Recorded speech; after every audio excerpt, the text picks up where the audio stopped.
열왕기하 23장 4절에서 14절까지의 말씀입니다. 왕이 대제사장 hil기야와 모든 부제사장들과 문을 지킨 자들에게 명령하여 바알과 아세라와 하늘의 일월 성신을 위하여 만든 모든 그릇들을 여호와의 성전에서 내다가 예루살렘 밭갓 기드론 밭에서 불사르고 그것들의 죄를 베들로 가져가게 하고 옛적에 유다 왕들이 세워서 유다 모든 성읍과 예루살렘 주위의 산당들에게 분향하며 우상을 섬기게 한 제사장들을 폐하며 또 바알과 해와 달과 별대와 하늘의 모든 별에게 분향하는 자들을 폐하고 또 여호와의 성전에서 아세라 상을 내다가 예루살렘 밭갓 기드론 시내로 가져가 거기서 불사르고 빻아서 가루를 만들어 그 가루를 평민의 묘지에 뿌리고 또 여호와의 성전 가운데 남창의 집을 헐었으니 그곳은 여인의 아사라를 위하여 휘장을 짜는 처소였더라.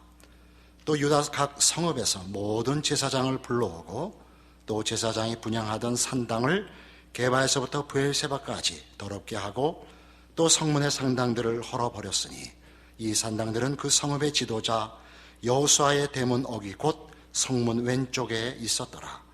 산당들의 제사장들은 예루살렘 여호와의 제단에 올라가지 못하고 다만 그의 형제 중에서 무교병을 먹을 뿐이었더라.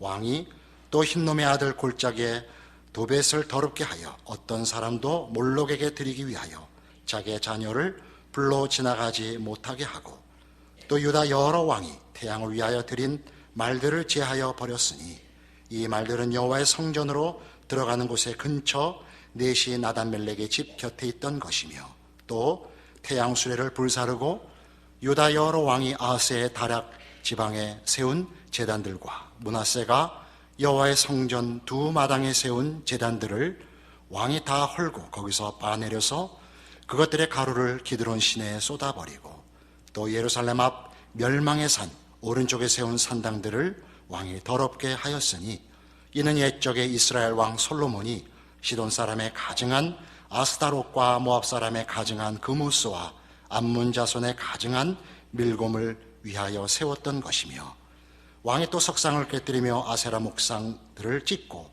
사람의 해골로 그곳에 채웠더라. 오늘 본문에 보시는 이 요시야 왕은 열왕기 역사상 가장 분명한 그리고 정직한 종교개혁을 시행한 왕입니다. 오늘 본 23장 25절 말씀부터 보면 요시야와 같이 마음을 다하며 뜻을 다하며 힘을 다하여 모세의 모든 율법을 따라 여호와께로 돌이킨 왕은 요시야 전에도 없었고 후에도 그와 같은 자가 없었더라. 이렇게 기록합니다. 그러나 이어나오는 말씀 보시면 여호와께서 유다를 향하여 내리신 그 크게 타오르는 진노를 돌이키지 아니하셨고 27절 하반절에 보는 바와 같이 내가 택한 이 성 예루살렘과 내 이름을 거기에 두리라 한 이 성전을 버리리라고 하십니다. 우리로선 의외이죠. 요시야는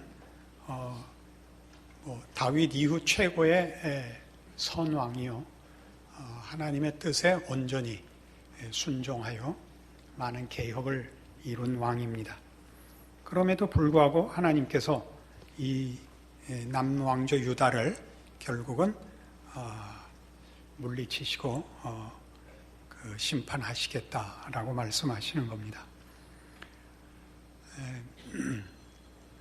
조금 전에 본문으로 본 그 4절에서 14절에 이르는 긴 구절 동안에 여러분이 보시는 바와 같이 요시야 왕이 많은 종교 개혁을 시행해서 우상들을 헐고 성전 안에 들어와 있는 우상들을 다 내어다가 빻아서 가루를 만들어 버리고 또 우상을 섬기는 제사장들을 폐하고 그를 따르는 자들을 폐하고 하는 여러 종교적 개혁을 시행한 그 내용을 보셨는데 결국 이 설명들은 요시야 왕이 얼마나 철저한 신앙으로 복귀했는가와 함께 당시 남왕조 유다의 우상 숭배가 얼마나 편만했었는가, 얼마나 그 유다 백성들의 모든 개개인의 백성들 심중 깊이 골수에 사무치게 그 우상 숭배가 자행되었는가를 고발하고 있는 것이기도 합니다. 우리는 남왕조 유다의 멸망이 요시야 왕 지도자 한 사람의 회개나 열심으로 회복될 수 없는 모든 국민, 국가 총체적인 우상 숭배로 말미암은 부패와 그 극심한 형편을 돌이킬 수 없는 국면에 이르렀다는 것을 알게 됩니다. 이사야 1장에 가면 이 문제에 대한 우리의 이해를 도울 이사야 선지자의 이런 이스라엘 백성을 향한 지적이 있습니다. 967페이지 구약성경 이사야 1장 10절입니다. 너희 소돔의 관원들아 여호와의 말씀을 들을지어다. 너희 고모라의 백성아 우리 하나님의 법에 귀를 기울일지어다. 여호와께서 말씀하시되 너희의 무수한 재물이 내게 무엇이 유익하뇨? 나는 수량의 번제와 살찐 짐승의 기름에 배불렀고 나는 숫송아지나 어린 양이나 수염소의 피를 기뻐하지 아니하노라. 너희가 내 앞에 보이러 오니 이것을 누가 너희에게 요구하였느냐? 내 마당만 밟을 뿐이니라. 헛된 재물을 다시 가져오지 말라. 분향은 내가 가증히 여기는 바요. 월삭과 안식일과 대회로 모이는 것도 그러하니 성회와 아울러 악을 행하는 것을 내가 견디지 못하겠노라. 내 마음이 너희의 월삭과 정한 절기를 싫어하나니 그것이 내게 무거운 짐이라. 내가 지기에 곤비하였느니라. 너희가 손을 펼 때 내가 내 눈을 너희에게서 가리고 너희가 많이 기도할지라도 내가 듣지 아니하리니 이는 너희의 손에 피가 가득함이라. 너희는 스스로 씻으며 스스로 깨끗하게 하여 내 목전에서 너희 악한 행실을 버리며 행악을 그치고 선행을 배우며 정의를 구하며 학대받는 자를 도와주며 고아를 위하여 신원하며 과부를 위하여 변호하라 하셨느니라. 여기 이사야 선지자의 지적을 보면 그 구약에 나타나는 모든 선지자들의 공통된 임무이고 지적이기도 한 이 지적이죠. 너희는 신앙을 개인 체험의 영역에 묶어두지 말고 그 신앙으로 사회적인 책임까지 져야 한다. 이것이 선지자들의 지적이요. 지금 이사야 선지자가 오늘 우리 보는 이사야 1장 10절에서 17절까지 한 내용입니다. 하나님을 섬기되 그것이 개인의 관계, 개인의 내면, 영성, 인격에만 국한될 것이 아니라 그것이 그 각 신앙인이 몸담고 사는 시공간 속에서, 그러니까 사회 속에서 실천되어야 한다 그겁니다. 이게 우리 지금 읽은 17절에서 보는 바와 같이 선행을 배우며 정의를 구하며 학대받는 자를 도와주며 고아를 위하여 신원하며 과부를 위하여 변호하라 이렇게 나옵니다. 이 대목은 만만치 않은 주제입니다. 너무 쉽게 사회 정의라는 것으로 모든 신앙의 무게중심을 옮기자 그렇게 얘기하면 안 됩니다. 개인이 가지는 신앙 고백과 그 개인의 고백이 그 개인의 자유로운 책임 있는 고백인 것 같이 그 개인이 살아야 하는 현실을 그 고백과 연결시켜야 한다. 그런 차원에서 사회적 책임을 가진다는 것이지 사회 앞에 하나의 권력으로 정치적 힘으로 기독교 신앙을 강요하여 정의로운 사회를 만들자 하는 것을 지칭하는 것은 아닙니다. 지금 요시야 왕의 개혁 사건을 통해서 우리가 확인하는 바는 한 나라의 붕괴, 한 사회의 붕괴는 그 사회나 나라가 근거와 기준의 어떠함과 밀접한 관계가 있다는 것이죠. 한 사회나 나라가 유지되려면 그 유지할 근거가 분명해야 되는 것입니다. 그것은 물질적이기보다 정신적인 것입니다. 그리고 우리 기독교 신앙으로 얘기하자면 그것은 하나님을 아는 지식이요, 하나님의 뜻을 따르는 믿음이라고 얘기할 수 있습니다. 그래서 우리가 기독교 신앙인이 사회적 책임이 직접적인 우리의 책임으로 연결될 수밖에 없는 이유가 됩니다. 이스라엘 백성들이 북왕조 이스라엘에 있어서나 남왕조 유다에 있어서나 우상을 섬기는 것이 하나님을 외면했다 하는 그 사실 하나로도 분명히 심판받을 조건이 됩니다만, 그것은 한 공동체, 사회나 국가라는 조직을 무너뜨리기에 충분한 이유가 된다, 그것이죠. 한 사회가 서 있으려면 건강한 기준과 근거가 있어야 되고 질서가 있어야 되며, 한 나라가 건강하기 위해서는 정신적인 밑받침이 없이 나라가 서 있을 수는 없습니다. 우리는 역사 속에서 이미 로마의 멸망이 밖으로부터의 위협이 아니라 로마 시민들 자체가 가졌던 너무 큰 영토와 여가 시간들에 의하여 저들의 정신 상태가 무력해진 데 첫 번째 이유가 있다는 역사학자들의 지적을 기억해야 합니다. 그래서 마찬가지로 이스라엘 백성들에게 있어나 마찬가지로 오늘 우리에게 있어서도 우리의 신앙이 개인적인 차원에서 하나님과의 관계를 분명하게 묶어놓는 것만큼 우리가 한 인간으로 살아야 하는 시공간 속에서, 즉 현실이라는 환경과 무대 속에서, 시대 속에서, 사회 속에서 요구되고 있는 성경적인 신앙적인 책임을 분명하게 알고 실천해야만 합니다. 지금 요시야 시대에 남왕조 유다가 멸망하는 데는 저들이 우상을 섬김으로 말미암아, 우상이란 다 자기 욕심을 채우는 수단으로 밖에는 가치가 없는 존재들이죠. 그것은 그걸 우상을 섬기는 영혼에게 진리와 생명을 가져다 주지 않습니다.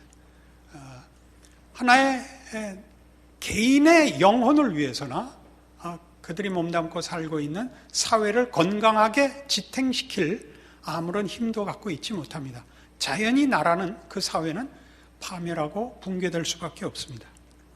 오늘 우리의 현대, 우리가 살고 있는 현 시점을 우리가 확인해 보아서 우리의 책임은 어떤가? 요시야 왕 시대의 남왕조 유다의 삶의 상황과 우리와 어떤 관계성이 있는가? 우리의 책임은 이 역사를 봄으로써 어떤 교훈을 얻는가? 이렇게 이어갈 작정입니다. 우리가 살고 있는 현대 사회, 이제 다 세계화돼서 어느 나라나 별 차별 없이 비슷한 문화적 또는 정신적 배경 속에 노출되어 있고 또는 영향을 받고 있는 것이 현대입니다. 우리가 살고 있는 이 나라도 옛날같이 쇠국이나 이렇게 고립된 채 존재하지 않고 온 세상에 유행하고 있는 현 시대 정신 속에 노출되어 있고 영향받고 있습니다. 많은 현대성에 대한 많은 지적과 분석이 필요하지만 오늘은 가장 대표적인 것 두 개만 다뤄보려고 합니다. 우리가 살고 있는 시대가 어떤 영향 아래 있고 그래서 우리의 책임이 얼마나 큰가, 이것을 요시야와 그의 종교 개혁에도 불구하고 멸망할 수밖에 없었던 남왕조의 역사적 사건을 교훈적으로 돌아보면서 우리의 책임을 살펴보려고 하는 것입니다. 지금은 가장 세속성이 강한 시대입니다. 세속성이라는 것은 세상이 보이는 것으로 우리의 관심과 목적을 끌어당기는 그런 경향을 말합니다.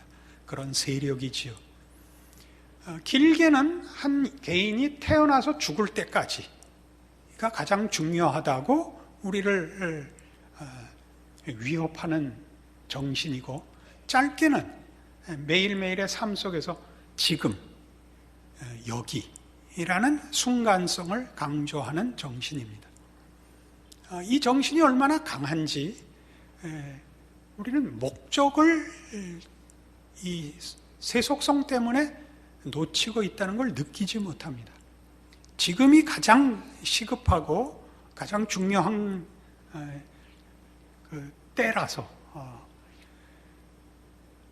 영원한 방향을 어디로 잡아야 하고 그 목적을 향하여 하루하루를 쌓아나가야 한다는 것이 그냥 생각에서 없어져 버렸습니다. 목적과 의미가 상실되면 그 인생은 공허해집니다. 우리 잘 알듯이 그렇습니다. 그 어느 때보다 재미있는 일이 많은 시대인데 그 어느 때보다 삶은 가벼워졌습니다. 우리가 이 목적과 의미를 상실해서 공허해지면 우리의 인생이 공허해지는 것으로 끝나는 것이 아니라 의미를 공허하게 만드는 것을 즐기게 됩니다. 우리나라에만 있는 현상이 아니라 이미 미국의 저명한 학자가 미국 사회를 연구하고 내어놓은 그 분석에 의하면 가장 큰 현대성의 그 세속성을 보여주는 것이 토크쇼라는 거죠. 토크쇼라는 것은 처음에는 사회 저명 인사를 불러다가 그에게서 들을 만한, 배울 만한 점을 대담을 통해서 시청자에게 그 의미나 또는 중요한 교훈을 나누려고 시작을 했습니다. 그러나 곧 토크쇼는 재담이 되고 말았죠. 그리고 모두 나와 낄낄거리기 시작을 했습니다. 그래서 우리도 TV에 여러 프로가 있습니다. 다 낄낄거리는 겁니다. 아주 재미있고 그리고 아주 한심합니다. 잘 생각해 보십시오. 거기에는 누가 나와도 그 존재와 그 한 존재의 인생 같이 나누는 내용 속에 진지할 구석이 없습니다. 진지할 여유를 주지 않습니다. 다 가볍고 쉽자고만 합니다. 누가 나와도 똑같습니다. 큰 손해를 보고 있다는 것 기억해야 합니다. 우린 진지함을 잃고 있습니다. 또 하나 있습니다. 또 하나 우리가 살고 있는 현대성에 우리가 꼭 기억하고 넘어갈, 분석해서 확인해야 할 문제 있는 정신은 실용주의입니다. 모든 것은 다 의미의 문제가 아니고 화폐 가치의 문제가 되고 말았습니다.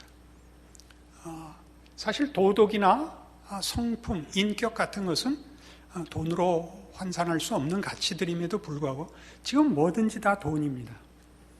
그러자 뭐만 남았느냐 하면 운이 좋은 사람과 운이 나쁜 사람으로 모든 사람은 이분화되었습니다. 성공한 사람은 운이 좋은 사람이고 성공하지 못한 사람은 운이 없는 사람이지, 저 사람이 어떻게 노력했고 저 사람이 어떻게 성실했는가는 따지질 않게 됐습니다. 그러니까 다시 말하면 성공 못한 사람은 순진한 바보고 성공한 사람들은 교활한 사람이 됐죠. 성실이란 말을 갖다 붙일 수가 없게 됐습니다. 그래서 우리는 진지함과 성실함이라는 것을 빼앗기고 사는 시대에 우리가 속해 있습니다. 아마 그래서 그럴 겁니다. 기독교는 그 무엇보다도 진지함과 성실함이라는 것이 토대가 되는 데입니다. 하나님이 누구시냐로부터만 출발할 수 있습니다. 하나님의 진실하심, 창조주 되시며 하나님 되시며 심판자 되시는 하나님, 우리를 당신의 형상으로 만들어 당신의 뜻으로 요구하시는 하나님이라는 무엇과도 바꿀 수 없고 대체할 수 없고 외면할 수 없는 진지함, 진실한 진리라는 것이 외면되는 세상 속에 살다 보니까 우리가 세상 속에 들어가 진지함과 성실함을 놓고 사는 사람들과 정면으로 우리가 가진 진리와 생명이라는 것으로 싸우기보다 우리끼리 있을 때 말이 통하고 이해되는 사람끼리만 하는 신앙으로 우리가 스스로를 아마 외면한 것 같습니다. 그래서 한국 교회는 세계 교회사에 그 기록될 만한 부흥과 큰 성공을 거두었음에도 불구하고 사회적인 영향력과 책임에서는 대단히 미흡하다고 얘기할 수밖에 없습니다. 왜냐하면 우리는 신앙이 하나의 형태로 나타나고 명분으로 나타나는 일에는 그 어느 교회들보다, 어느 나라보다도 우리가 더 일을 잘하지만 삶의 현장에서 신자 노릇을 하느냐 하는 문제에 있어서는 우리는 거의 점수가 모자랍니다. 우리가 이렇게 주일날 모이고 개인이 기도하고 성경을 읽고 하는 것들로 그것이 나를 하나님의 자녀 되게 한 고백을 만들어내고 항복을 만들어내고 기꺼이 하나님의 목적하심과 약속하심에 내 인생과 나라는 존재를 맡겼다면 우리는 나라는 존재와 인생이 나의 삶의 터전의 모든 정황 속에서 하나님의 사람인 노릇을 해야 됩니다. 그 노릇을 우리는 하나의 기독교적 임무라는 어떤 형태가 되기를 원합니다. 여러 번 이 예를 들지만 신우회를 만드는 식입니다. 그렇게는 해도 동일한 믿는 자나 믿지 않는 자 모두에게 공통되게 요구되는 삶의 현장 속에서 그 삶을 이해하고 책임을 지고 극복하는 그 정신, 그 근거, 이해, 분석이 세상 사람들과 다른 신자로서의 모습을 보여주기 위하여 삶에 뛰어들고 삶을 짊어져야 하는 책임은 안 하고 있다고 합니다. 우리는 마태복음 22장에서 어떤 율법사가 예수님께 나와 한 이 질문을 기억합니다. 계명 중에 어느 것이 제일 큽니까? 예수님께서 첫째는 내 마음을 다하고 뜻을 다하고 성품을 다하여 주 너의 하나님을 사랑하라 하셨으니 이것이 크고 첫째 되는 계명이요. 둘째는 이와 같으니 네 이웃을 네 몸같이 사랑하라 하셨으니 이 두 계명이 온 율법과 선지자의 강령이니라 라고 말씀하십니다. 그러니까 우리가 세상에 나가면 우리는 바로 이 하나님과 우리를 지으실 때 나만이 아니라 지금 아직 예수를 믿지 않는다 할지라도 모든 인간이 하나님의 형상대로 하나님이 지은 그의 사랑과 은혜의 대상이라는 존재의 가치를 인정하는 기준에서 우리가 사회에 나가 선다 그겁니다. 하나님의 명령을 따라 하나님이 지은 사람들과 대면하여 하나님의 뜻을 믿고 아는 자로서 살되 저 사람들을 적으로서 여기는 것이 아니라 우리의 현실과 마주쳐야 되는 모든 영혼 앞에 하나님이 나를 찾아오신 그 은혜와 능력과 목적으로 저 사람들을 대하고 우리 인생에 주어지는 모든 일들을 직면하고 책임진다. 이게 우리 몫입니다. 이게 사회적인 책임입니다. 그럼 세상이 보고합니다. 저 사람들은 무엇 때문에 저렇게 살까? 우리는 성공을 위해서, 결과를 위해서, 보상을 위해서 사는데 저 사람들은 그것보다 더 큰 이유가 있다. 우리와 다른 원리가 있다. 이걸 해내지 않으면 우리는 개인적으로 하나님 앞에 신자된 책임을 지는 것과 함께 하나님이 나를 불렀을 때 나를 부른 그 시대, 그 자리, 우리가 속한 사회와 국가라는 책임에서 우리는 하나님의 자녀 되기를 거부하는 불신앙의 죄를 짓는 것과 같다. 이렇게 성경이 지적하는 겁니다. 에베소서 5장과 6장에 가면 사도 바울 선생이 이 문제를 다룹니다. 기독교 신앙이라는 걸 얼마나 삶의 모든 영역에 적용해야 되는가 하면서 그 대원칙을 이렇게 가르치죠. 부부됨을 어떻게 지키는가? 부부됨은 서로 사랑하는 것인데 그 사랑은 어떤 사랑이냐 하면 남편은 아내 사랑하기를 그리스도께서 교회를 위하여 자기를 주신 사랑으로 이며 아내는 남편에게 복종하기를 그리스도께 복종하는 신자의 자세로입니다.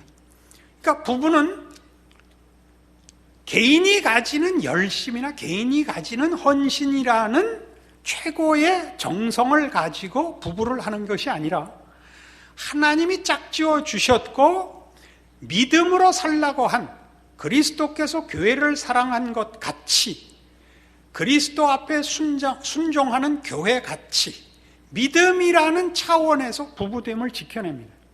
세상은 한 개인이 가질 수 있는 최고의 성의와 열정에 불과하니까 같이 살 마음들이 점점 없어집니다. 우리는 둘이 사실 사랑할 실력이 없습니다. 어쩌다 사랑하는 마음이 생기기도 하지만 아닌 때가 더 많고 왜 같이 살까까지 생각이 드는 것이 우리의 실력이니까 우리의 힘으로는 버텨내지 못합니다. 점점 결혼들을 안 하죠. 애는 물론 안 낳고 이걸 뭐 다 싸잡아서 뭐라 그러자는 것이 아닙니다. 어디에 우리의 정신을 사실은 잠식당하고 있는가 보십시오. 실용적인 문제죠. 애 기르는 거 보통 힘든 것이 아닙니다. 부부 생활하는 거 보통 힘든 것이 아닙니다. 혼자 살면 제일 편안합니다. 여러분들이 다 경험하시는 일입니다. 그러나 그거를 우리는 어떻게 가정을 지킨다고요? 우리 믿음으로 지킵니다. 하나님이 그렇게 하라고 했으니 하나님이 좋은 결과를 주실 것이라고 믿고 오늘 우리에게 벅찬 짐을 집니다. 그것은 부모와 자식 간에도 요구되고 있습니다. 부모를 왜 공경해야 되느냐? 부모는 하나님의 대리자라는 것입니다. 부모가 부모답지 못한 사람 물론 많이 있습니다. 그러나 기본으로 그렇습니다. 부모를 공경하라는 10계명에도 들어있는 것입니다. 자식은 사랑해야 됩니다. 투자하시지 말고. 자식에게서 어떤 보상을 받으려고 하시지 말고 사랑하십시오. 신앙입니다. 그러니까 세상과 우리가 함께 살면서 볼 때 어떻게 저들 부부는 그 삶을 이겨내는가? 어떻게 자녀와 부모가 그 관계를 유지하는가? 저들과 다르죠. 해달라는 거 다 해주고 뭐 깜짝 이벤트를 하고 이렇게 해서 하루하루를 떠넘기는 것이 아니라 저 사람들이 가진 근거는 우리와 다르다. 그 살아가는 힘은 어디인가 우리와 다른 데서 생긴다. 이게 사회적 책임이라니까요. 상전과 종의 관계도 얘기하고 있습니다. 상전을 주님을 모시듯이 모시랍니다. 그렇게 나가서 회사 생활하십시오. 회사 생활이 쉽지 않다는 거 저도 압니다. 우리의 삶에 쉬운 것은 없습니다. 우리가 지금 전부 신앙생활을 어떻게 하느냐 하면 그러니까 가능한 한 사회적 책임들, 삶의 현장에서 우리가 도망가서는 안 되는 자리매김해야 되는 책임들에서 도망와서 보다 쉬운 것들, 주문을 외우고 말이 통하는 사람들끼리 서로 격려하고 위로하는 우리끼리 끌어안고 울고 많은 일로 다 도망온 것 같은 느낌이 듭니다. 이러면 우리가 몸담은 사회가 붕괴합니다. 우리가 이 나라와 이 사회를 꼭 승리케 하고 성공케 해야 되는 정치적인 책임을 갖고 있지 않습니다. 그러나 신앙적인 책임을 가집니다. 우리가 몸담은 사회에 정의를 구현해야 합니다. 우리 한 사람이 자기가 처한 삶의 현장에서 정의를 구현하고 있을 때 정의는 하수같이 흐를 것입니다. 소돔 고모라에게 의인 10명 있느냐 물으시는 것이 마지막 심판을 위한 하나님의 마지막 조건이었습니다. 그렇지 않습니까? 한 사회를 살려낼 수 있고 한 나라를 살려낼 수 있는 것은 그런 의미에서 기독교인 뿐입니다. 물론 동양적 도덕들도 가치 있는 것들이 많이 있습니다. 그러나 우리는 그 폐해를 또 많이 봤습니다. 조선시대에 그 유교가 가졌던 경직성을 우리 실컷 봤습니다. 선비가 가지는 그 고고함과 함께 그 오만함도 보았습니다. 기독교 신앙이 가지는 윤리와 도덕을 대신할 수 있는 건 세상에 없습니다. 최고의 도덕이요, 최고의 윤리며 그것은 사랑입니다. 그 책임이 우리에게 있습니다. 그것은 한 개인뿐만 아니라 그 개인이 몸담은 사회를 위한 나라를 위한, 그 시대를 위한, 세상을 위한 하나님의 부르심이기도 합니다. 이 책임을 져야 합니다. 우리는 마태복음 5장에서 이런 중요한 명령을 받고 있는데 오늘 우리가 생각한 이 맥락에서 이 내용이 분명해집니다. 마태복음 5장 14절입니다. 너희는 세상의 빛이라. 산 위에 있는 동네가 숨겨지지 못할 것이요 사람이 등불을 켜서 말 아래 두지 아니하고 등경 위에 두나니 이러므로 집안 모든 사람에게 비치느니라. 이같이 너희 빛이 사람 앞에 비치게 하여 그들로 너희 착한 행실을 보고 하늘에 계신 너희 아버지께 영광을 돌리게 하라. 빛의 사명은 뭐라고 되어 있습니까? 사람 앞에 비춰서 사람들로 하여금 너희 착한 행실을 보게 하라. 너희 실용성을 보게 하라가 아닙니다. 그죠? 너희의 무슨 유흥성을 보라는 것이 아니라 착한 행실이라고 표현된 이 말이 갖는 그 깊이와 크기를 아시기 바랍니다. 진리와 생명, 하나님이 우리에게 주신 것입니다. 나누어야 합니다. 비추어야 합니다. 산 위에 있는 동네가 숨기지 못합니다. 빛을 사람이 등불을 켜서 돛박 속에 덮어놓을 리가 없습니다. 말 위에 두지 아니하고 등경 위에 둡니다.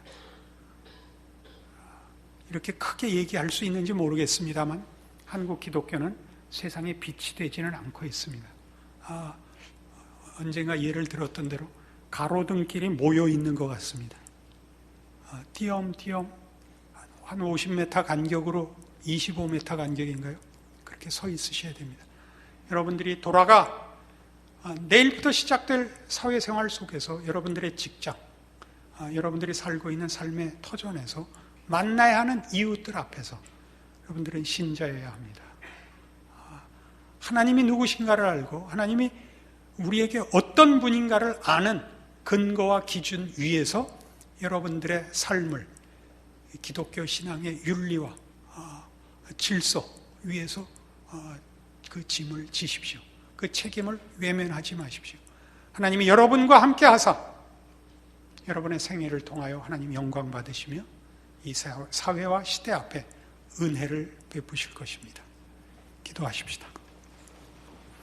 하나님 아버지 은혜를 감사합니다. 우리의 삶의 무게와 중요성을 확인합니다. 내가 믿고 고백하는 하나님이 이 시대와 우리가 몸담은 사회를 하나님의 나라로 부르고 있습니다. 우리의 빛된 사명과 소금된 책임을 감당함으로 하나님께서 우리와 우리의 생애를 통하여 이루시는 일과 나누시는 일과 받으시는 영광이 넘쳐나는 우리의 생애가 되기를 소원합니다.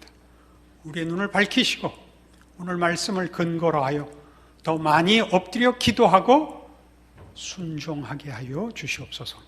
예수님 이름으로 기도합니다. 아멘.